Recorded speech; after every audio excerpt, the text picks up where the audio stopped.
한 절씩 교독하시겠습니다. 예수께서 여리고로 들어가 지나가시더라. 삭개오라 이름하는 자가 있으니 세리장이요 또한 부자라. 그가 예수께서 어떠한 사람인가 하여 보고자 하되 키가 작고 사람이 많아 할 수 없어 앞으로 달려가서 보기 위하여 돌 무화과 나무에 올라가니 이는 예수께서 그리로 지나가시게 되리로라. 예수께서 그곳에 이르사 쳐다보시고 이르시되 삭개오야 속히 내려오라 내가 오늘 내 집에 유하여야 하겠다 하시니 급히 내려와 즐거워하며 영접하거늘 무사람이 보고 수군거려 이르되 저가 죄인의 집에 유하러 들어갔도다 하더라. 삭개오가 서서 주께 여짜오되 주여 보시옵소서 내 소유의 절반을 가난한 자들에게 주겠사오며 만일 네 것을 소색한 일이 있으면 네 배나 갚겠나이다. 예수께서 이르시되 오늘 구원이 이 집에 이르렀으니 이 사람도 아브라함의 자손이미로다. 인자가 온 것은 잃어버린 자를 찾아 구원하려 함이니라. 아멘. 샬롬, 반갑습니다. 우리 서로 돌아보시면서 인사하시겠습니다. 잘 오셨습니다. 반갑습니다. 오늘은 잃어버린 자를 찾아라는 제목으로 말씀을 나누고자 합니다. 역사상 존재했던 개신교도 중에서 전 세계에서 가장 많은 사람들에게 설교한 목회자요 복음 전도자가 있습니다. 미국의 빌리 그레한 목사님인데요. 우리와 같은 교단인 미국의 남침례교 재단의 목사님이었습니다. 그분이 1962년 미국의 시애틀에서 집회를 마치고 가벼운 마음으로 잠자리에 들려고 하는데 갑자기 이 목사님은 강력한 하나님의 임재를 경험했습니다. 그리고는 그 당시 인기가 절정에 있었던 영화배우 마릴린 먼로를 만나서 전도하라는 성령의 감동을 받게 됩니다. 빌리 목사님은 비서진을 통해서 약속 날짜를 정해서 빨리 만나자는 연락을 했습니다. 그러자 회답이 왔습니다. 아무리 빨라도 2주는 걸릴 것입니다. 좋습니다. 그러면 제가 2주 후에 만날 것을 생각하고 시간을 비워두겠습니다. 그러나 2주가 지나가기 전에 아침 조간신문에 충격적인 소식이 대서특필되었습니다. 마릴린 먼로 사망. 우리 주변에도 그런 일들이 있을 수 있습니다. 내가 어떤 분에게 꼭 복음을 전하려고 했는데 갑자기 그분이 세상을 떠나 복음 전할 기회조차 갖지 못한 안타까움과 자책감을 경험할 수 있습니다. 여러분, 교회가 해야 할 가장 긴급하고 본질적인 사명이 무엇입니까? 때를 얻든지 못 얻든지 항상 복음 전하기를 힘쓰며 잃어버린 영혼을 그리스도께로 인도하는 일입니다. 많은 그리스도인들이 사도행전적인 복음 전파와 엄청난 영혼 구원의 열매를 기대합니다. 사도행전 2장에 보면 베드로가 복음을 전하고 나서 한꺼번에 3,000명이 넘는 사람들이 회개하고 예수님을 믿는 역사가 나타났는데 그런 일들이 지금 이 시대에도 자주 일어났으면 하는 소망을 갖습니다. 물론 오늘날에도 성령님이 역사하시면 얼마든지 그런 일은 일어날 수 있습니다. 하지만 그것은 하나님의 주권에 달린 일이고 우리가 일상에서 해야 할 일은 끊임없이 잃어버린 영혼을 찾아가 복음을 전하는 것입니다.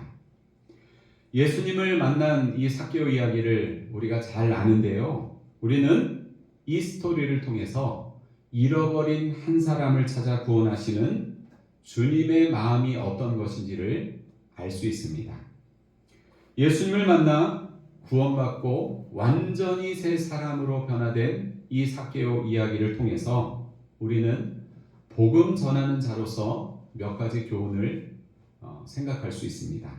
먼저 구원의 은혜가 임할 때 주님을 바라보고 싶은 갈망이 생긴다는 것입니다. 따라해 볼까요? 구원의 은혜가 임할 때 주님을 바라보고 싶은 갈망이 생긴다. 주님을 바라보고 싶은 갈망이 생긴다. 예. 본문의 2절부터 4절을 우리 다시 한번 읽어보겠습니다. 2절부터 4절 시작. 삭개오라 이름하는 자가 있으니 세리장이요 또한 부자라. 그가 예수께서 어떠한 사람인가 하여 보고자 하되 키가 작고 사람이 많아 할 수 없어 앞으로 달려가서 보기 위하여 돌 무화과 나무에 올라가니 이는 예수께서 그리로 지나가시게 됨이로라. 아멘. 자, 2절에서 삭개오를 어떻게 소개하죠? 세리장이요 부자로 소개합니다. 그 당시 로마가 이스라엘 나라를 지배하고 있는 상황에서 세리장은 거주민에게 세금을 징수하는 사람인데요. 그 세금을 징수할 때 필요 이상의 많은 세금을 징수했습니다. 그리고 없는 세목도 만들어서 고열을 빨아먹는 거머리 같은 존재로 세리가 사람들에게 인식되어져 있었습니다. 게다가 이 여리고라고 하는 도시는 소금이나 유황 그리고 발삼 향유 같은 것이 많이 생산되는 지역이었기 때문에 그곳은 무역이 활발한 도시였습니다. 무역을 하려면 관세를 물어야 되죠. 그리고 물건을 계속해서 사고 팔아야 하기 때문에 세리들의 힘이 막강했습니다. 그런데 삭개오는 어떤 사람이었습니까? 그 세리들 중에서도 우두머리인 세리장이었다는 겁니다. 그러니까 삭개오는 유대 사회에서 동족 유대인의 돈을 부당하게 걷어다가 이방 나라 로마 제국에 갖다 바치는 그런 매국노로 인식이 되었고요. 그러면서도 그에게는 막강한 힘을 갖고 있었기 때문에 사람들이 함부로 할 수 없는 그런 존재였습니다. 이처럼 삭개오는 동족들에게는 왕따였고 사회적으로는 막강한 부와 권력을 가진 사람이었습니다. 그런데 3절을 보시면 그런 삭개오에게 핸디캡이 있었는데 키가 작았다는 것입니다. 핸디캡이에요. 삭개오는 예수님께서 여리고로 들어오셨다는 이 소식을 듣고 예수님을 보기 위해서 현장을 찾아갔지만 이미 많은 사람들이 그곳에 운집해 있었고 삭개오의 키가 작아 예수님을 차마 볼 수 없었습니다. 그래서 순간적으로 생각해낸 방법이 뭐예요? 그 근처에 있는 돌 무화과 나무에 올라가는 것이었습니다. 나무 위에 올라가면 예수님의 얼굴을 잘 볼 수 있기 때문에 그는 지체하지 않고 나무 위로 올라갔습니다. 3절 맨 앞에 보면 그가라고 되어 있죠. 그 다음에 중간에는 보고자 하되라는 표현이 있는데 그가 보고자 하되 이 구문은 헬라어에서 미완료 능동태인데 미완료는 뭐죠? 아직 완료되지 않은 상태를 말하죠. 그러니까 이 미완료는 계속과 반복을 나타내고 있습니다. 그러니까 무슨 뜻인가 하면 삭개오가 예수님을 보기 위해서 계속해서 찾고 있었다는 겁니다. 계속해서 예수님을 찾고 있었다. 예수님을 보고자 하는 삭개오에게는 몇 가지 걸림돌이 있었죠. 사람들의 따가운 시선, 수많은 군중들로 접근이 어려운 환경, 그리고 키가 작다고 하는 신체적인 걸림돌이 있었습니다. 그럼에도 불구하고 삭개오는 예수님의 얼굴을 보기 위해 계속적으로 노력했다는 것입니다. 그래서 4절에 보면 삭개오가 어떤 액션을 취하죠? 앞으로 달려가서 뛰어갔다는 거예요. 보기 위하여 돌 무화과 나무에 올라갔다는 것입니다. 애들도 아닌데 다 큰 어른이 그리고 알만한 사람은 다 아는 사회적인 지위를 가진 사람이 창피한 줄도 모르고 앞서서 예수님의 얼굴을 보기 위해서 달려갔고 나무 위에 올라갔다는 것입니다. 이러한 삭개오의 행동을 볼 때에 그는 단순히 호기심 때문에 예수님을 보고자 한 것이 아니었습니다. 그는 막대한 재물과 권력으로 부족함 없는 삶을 살았지만 한편으로는 의롭지 못하고 사람들에게 따돌림 받는 것에 대한 인생의 절망감이 있었을 것입니다. 미국의 유명한 철학자인 헨리 데이비스 소로우는 많은 사람들이 소리 없는 절망 속에 살고 있다고 했습니다. 누군가에게 말할 수 없는, 자신만이 느끼는 소리 없는 절망감, 외로움, 고독. 그것이 삭개오를 예수님 앞에 나아가게 만드는 동인이 되었던 것 같습니다. 그리고 삭개오는 그 당시 예수님에 대한 많은 소식을 듣고 있었습니다. 병든 사람이 고침받은 이야기, 큰 권력을 가지고 있던 니고데모가 예수님을 만난 이야기, 귀신 들린 여인이 고침받은 이야기, 무엇보다도 자신과 같은 일을 하고 있는 세리 마태가 예수님의 제자가 되었다는 그 이야기는 큰 충격으로 다가왔을 것입니다. 돈과 권력이 보장된 이 세리직을 그만두고 예수님의 제자가 된 이유는 뭘까? 예수님을 향한 호기심과 관심이 서서히 주님을 향한 갈망으로 변하기 시작했습니다. 여러분, 갈망이 뭐죠? 갈망? 갈망은 무언가를 간절하고 애타게 바라는 것인데요. 어거스틴은 갈망을 뭐라고 했는가 하면 갈망은 마음의 보고다. 마음의 보물창고라는 거예요. 그런 말을 했습니다. 갈망은 마음의 보물창고다. 그러면 가장 거룩하고 소중한 갈망은 무엇입니까? 우리에게 하나님을 갈망하고 하나님을 목말라하는 것입니다. 그래서 바울은 생애 마지막에 오직 예수님만을 갈망했고 십자가만을 갈망했습니다. 나의 자랑은 오직 예수 그리스도의 십자가밖에 없다. 그는 죽는 그 순간까지도 예수님의 그 십자가를 갈망했습니다. 오늘 여러분 안에는 어떤 갈망이 있습니까? 여러분이 갈망하는 것의 최종 목적지가 예수님이 되시기를 축복합니다. 아멘. 구원의 은혜가 임할 때 주님을 바라보고 싶은 갈망이 생기는데 삭개오는 지금 그러한 갈망으로 나무 위에 올라가 예수님을 바라보고 있었습니다. 여러분, 이 갈망을 누가 주셨을까요? 이 갈망조차 하나님이 주셨습니다. 주님을 바라보고 싶고 주님을 만나보고 싶고 주님을 가까이 하고 싶은 이 갈망마저도 하나님께서 은혜의 선물로 주시는 것임을 믿으시기 바랍니다. 아멘. 예전에 고구마 전도한 김기동 목사님이 그런 간증을 했습니다. 그분이 전도할 때 사람을 고구마로 생각하는 거예요. 그래서 이 사람이 영적으로 좀 익었나 안 익었나 자꾸만 젓가락으로 찔러본다는 겁니다. 혹시 예수 믿으십니까?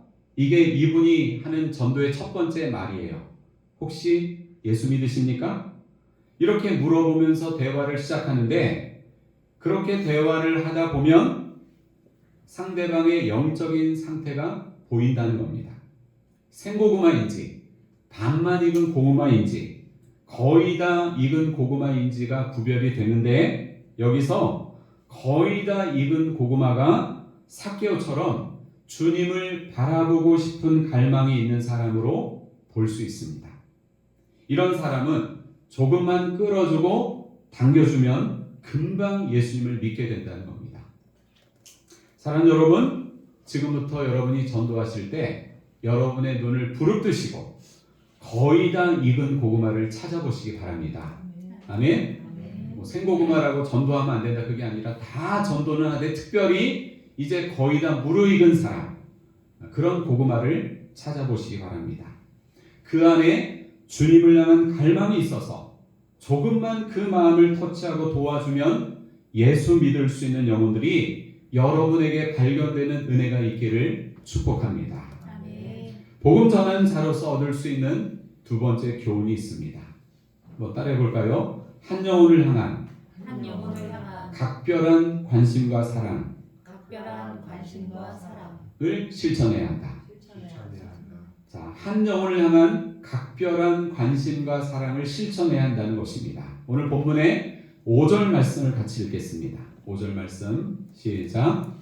예수께서 그곳에 이르사 쳐다보시고 이르시되 삭개오야 속히 내려오라 내가 오늘 내 집에 유하여야 하겠다 하시니. 아멘. 예수님의 공생애를 보면요, 한꺼번에 많은 사람들을 향해서 천국 복음을 전하기도 하셨지만 동시에 한 사람 한 사람을 향한 관심과 사랑을 지속하셨던 모습을 볼 수 있습니다. 오늘 삭개오를 만나신 일도 바로 그런 예수님의 모습을 발견할 수 있는 사건 중에 하나입니다. 전지전능하신 예수님께서는 삭개오가 지금 어떤 상황 가운데 어떤 마음으로 나무 위에서 예수님을 바라보고 있는지를 아셨습니다. 그 당시 수많은 사람들이 예수님을 슈퍼스타처럼 환호하고 있었는데 그때 예수님은 그 많은 사람들 가운데 단 한 사람 삭개오에게 주목하셨습니다. 그리고는 그의 이름을 아시고 불러주셨습니다. 그 전에 한 번도 삭개오를 만난 적도 없고 그의 이름을 가르쳐 준 적도 없는데 전지하신 예수님은 그 이름을 다 아시고 그의 이름을 부르셨습니다. 삭개오란 이름의 뜻은요, 굉장히 좋습니다. 정결함, 의로움이란 뜻입니다. 그런데 그의 삶은 이름의 뜻과는 정반대의 모습이었습니다. 삭개오는 정결하지 못했고 의롭지 못했습니다. 그런데 삭개오의 모든 것을 다 아시는 예수님이 그의 이름을 불러주셨습니다. 삭개오야, 속히 내려오라. 수많은 군중들 속에서 죄인 취급을 받던 삭개오의 이름을 예수님이 불러주셨을 때 그의 심정이 어떠했을까요? 그가 나의 이름을 불러주었을 때 나는 그에게로 다가가 꽃이 되었다. 아마 이런 심정이지 않았을까요? 6절에 보니까 삭개오가 급히 내려와 어떻게 하며요? 즐거워하며 영접했다는 것입니다. 삭개오는 너무 기뻤어요. 예수님의 그 부르심 앞에 너무 기쁜 마음을 주체할 수 없었습니다. 사람들의 인정을 받지 못하고 늘 따가운 시선 속에 살던 그가 예수님의 부르심에 기뻐하며 주님을 기꺼이 모셔드리는 모습을 우리는 볼 수 있습니다. 우리는 삭개오를 부르시는 이 예수님의 모습을 통해서 사람의 마음을 순식간에 사로잡는 예수님의 주도성, 이니셔티브를 발견할 수 있습니다. 삭개오야, 내가 오늘 내 집에 유하여야 하겠다. 예수님은 삭개오가 자신의 집에 초청하지 않았음에도 자청하여 가시겠다는 강한 의지를 드러내셨습니다. 우리가 누군가를 전도하다 보면 상대방을 배려하고 상대방에 맞춰주고 눈높이를 맞추고 이럴 때도 있지만요, 어느 순간에는 적극적인 자세로 그를 향한 각별한 관심과 사랑을 표현할 필요가 있습니다. 예수님이 많은 사람들 앞에서 삭개오의 이름을 공개적으로 부르시고 내가 너희 집에 하룻밤 묵어가겠다 라고 공개적으로 예수님이 말씀하신 것은 삭개오를 곤란하게 만들려는 것이 아닙니다. 오히려 예수님께서는 죄인 취급받고 있는 삭개오의 집에 묵으심으로 그와 교제하며 그의 죄를 용서하시려는, 그리고 그를 새로운 사람으로 바꾸기 원하시는 의지를 공개적으로 많은 사람들 앞에서 드러내신 것입니다. 우리의 허물을 정죄하지 않으시고 세리와 죄인의 친구가 되신 예수님, 우리도 그 예수님의 모습을 본받아 주님이 필요한 한 영혼에게 집중하고 한 영혼에게 각별한 관심과 사랑을 실천하는 자가 되었으면 좋겠습니다. 아멘. 복음 전하는 자로서 얻을 수 있는 마지막 교훈이 있습니다. 영혼 구원에 초점을 맞춘 신앙생활을 해야 한다는 것입니다. 한번 따라해 보겠습니다. 영혼 구원에 초점을 맞춘 영혼 구원에 초점을 맞춘 신앙생활. 삭개오는 예수님과 함께 자신의 집에서 잊을 수 없는 시간들을 보냈습니다. 예수님과의 만남을 통해 삭개오는 이전과 다른 새 사람으로 변화되었습니다. 삭개오는 지난날의 죄를 회개하며 8절에서 소유의 절반을 누구에게 주겠다? 가난한 자들에게 주겠다. 그리고 혹시라도 자기가 남의 것을 속여 빼앗은 일에 대해서는 몇 배로 갚겠다? 4배로 갚겠다고 예수님께 아뢰었습니다. 왜 예수님 앞에서 이 말을 했을까요? 자기의 결심 그대로를 실천하기 위해서 예수님 앞에서 이런 고백을 한 것입니다. 아무리 자기의 죄를 회개한다 해도 여러분, 부자가 이렇게 하는 일이 쉬워요? 어렵죠? 부자가 천국에 들어가기가 낙타가 바늘기로 들어가는 것보다 더 어렵다고 했잖아요. 여러분, 그 범죄도시 3인가요? 4에 보니까 그런 빌런이 그런 이야기를 하더라고요. 이제 부자에 대한 이 반감을 갖고 있는 사람인데 어떤 사람에게 그렇게 묻죠? 부자가 원하는 게 뭔지 알아? 가진 자가 원하는 게 뭔지 알아? 뭐라고 대답했을까요? 더 가지는 거예요. 더 가지는 거예요. 부자는요, 이미 많이 가졌어도 그것을 남에게 나눠주는 일이 쉬운 일이 아니에요. 이미 많이 가졌음에도 더 많이 갖기 원하는 것이 부자의 마음인데, 삭개오는 부자였음에도 이렇게 자기의 소유의 절반을 과감하게 가난한 자들에게 줄 것이다. 남의 것을 속여 빼앗은 일이 있다면 4배로 갚겠습니다라고 예수님 앞에 당당하게 그리고 용기 있게 의지 있게 선언하고 있습니다. 우리는 이 모습을 통해서 삭개오가 진정으로 예수님을 만나고 진정한 구원을 받았다는 사실을 알 수 있습니다. 확실히 변화된 삭개오를 보시고 예수님은 그에게 구원을 선포하시고 이 땅에 오신 목적을 말씀하셨습니다. 자, 본문의 9절과 10절을 마지막으로 같이 읽겠습니다. 시작. 예수께서 이르시되 오늘 구원이 이 집에 이르렀으니 이 사람도 아브라함의 자손이미로다. 인자가 온 것은 잃어버린 자를 찾아 구원하려 함이니라. 아멘. 아브라함의 자손이다. 이거는 구원받은 하나님의 백성이라는 뜻입니다. 예수님께서 여러분 세상에 오신 목적이 뭐예요? 10절에 나와 있는 말씀처럼 잃어버린 자를 찾아 구원하기 위해서 예수님은 이 땅에 오셨습니다. 그런데 이것은 예수님께만 해당되는 말씀이 아닙니다. 하늘로 승천하신 예수님은 성령을 보내셔서 모든 신자들로 하여금 땅끝까지 복음을 전하고 만민에게 복음을 전파하고 잃어버린 자들을 그리스도께로 인도하라고 말씀하셨습니다. 그러므로 우리의 신앙생활은 영혼 구원에 초점을 맞춘 신앙생활이 되어야 할 줄로 믿습니다. 아멘. 내가 알고 있고 마주치는 많은 사람들을 향해서 어떻게든지 한 영혼이라도 예수 믿고 구원받을 수 있도록 쉬지 않고 복음 전하는 저와 여러분이 되었으면 좋겠습니다. 아멘. 저희 아버지가 요양원에 계시는데요. 어제 아버지를 만나기 위해서 멀리서 둘째 고모 부부와 또 사촌들이 함께 왔습니다. 고모는 예수님을 믿다가 치매로 요양원에 계시는데 고모부는 아직 예수님을 믿지 않으십니다. 그래서 제가 90이 거의 다 되신 80대 후반의 고모부를 향해서 어제 말씀을 했어요. 고모부, 더 늦기 전에 예수님 믿고 천국 가셔야 한다고 이렇게 말씀을 드렸습니다. 그리고 이제 헤어지고 나서 차를 타고 집으로 돌아오면서 이제 그 사촌 형과 누나는 왔는데 또 한 명이 있거든요. 제일 큰 형, 사촌 형이 있는데 분당에 살고 있어요. 이 분당에 살고 있는 고모의 큰아들 인규 형님에게 제가 전화를 드렸습니다. 인규 형님도 예수님을 안 믿으시는데 올해 회갑이라고 말씀을 하시더라고요. 그래서 그렇게 말씀을 하시길래 제가 그렇게 얘기했습니다. 앞으로 30년만 더 살면 인생이 끝나는데 더 늦기 전에 예수님 믿고 영원한 천국에 가시자고 이렇게 말씀을 드렸습니다. 고모부는 그렇게 하겠다고 형식적인 대답을 하셨고 인규 형님은 계속 웃기만 하셨습니다. 제 말이 되게 웃긴가 봐요. 네.